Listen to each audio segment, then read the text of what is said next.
अस्सलाम वालेकुम dear students, क्या हाल है आप सबका? ठीक है। तो बेटा जी हम लोग यूनिट 9 का नेक्स्ट टॉपिक स्टार्ट करने लगे हैं, जो कि है प्रॉपर्टीज़ ऑफ वेव्स।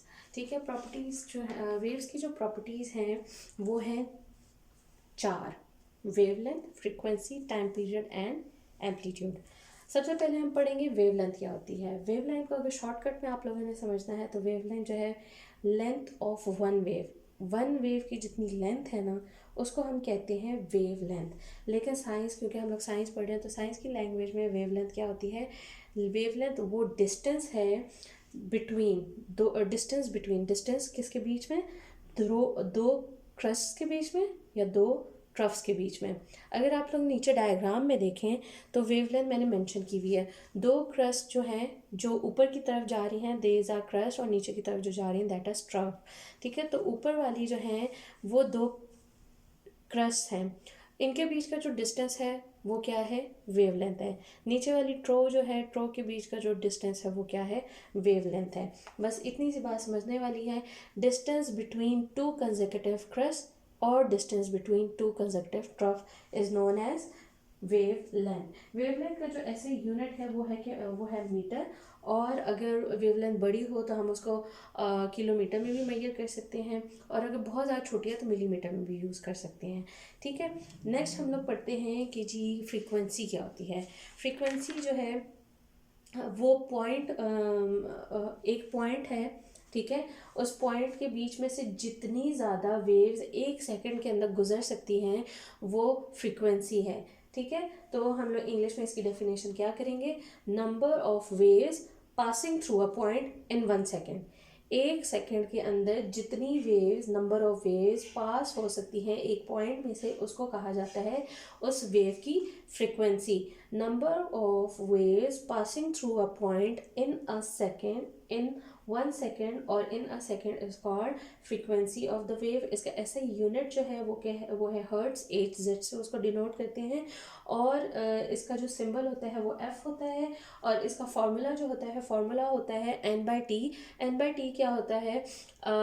N जो है नंबर ऑफ वेव्स होती हैं जो कि एक पॉइंट से गुजर रही हैं, और T जो होता है वो time taken by the wave in one through a point. जितना भी टाइम जो है, स्पेसिफिक टाइम लग रहा है उन वेव्स को गुजरने के लिए, उसको हम लोग टाइम टेकन कहते हैं। ठीक है, नेक्स्ट हम आ जाते हैं जी टाइम पीरियड पे। टाइम पीरियड क्या होता है? Time period it is the time taken by a wave to pass through point in the medium. एक मीडियम है, उसके बीच में से वेव्स ने गुजरना है।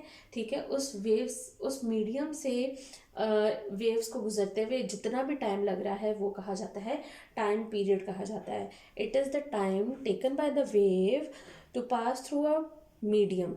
ठीक है, अब इसका जो है फॉर्मूला, सॉरी, इसका जो है यूनिट है एस। स्मॉल एस से डिनोट करते हैं हम इसको, कैपिटल एस से नहीं करते हैं।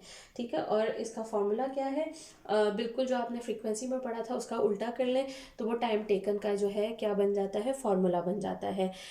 T=T/10। टी क्या होगा? Time taken by the wave, और n नंबर ऑफ वेव्स के उस मीडियम से गुजरने के लिए कितना टाइम लग रहा है और कितनी वेव्स पास हो रही हैं, उसको टाइम पीरियड कहा जाता है। लास्ट में हम आ जाते हैं जी एम्पलीट्यूड पे। एम्पलीट्यूड में सबसे पहले जो है हम लोग डायग्राम पे आ जाते हैं।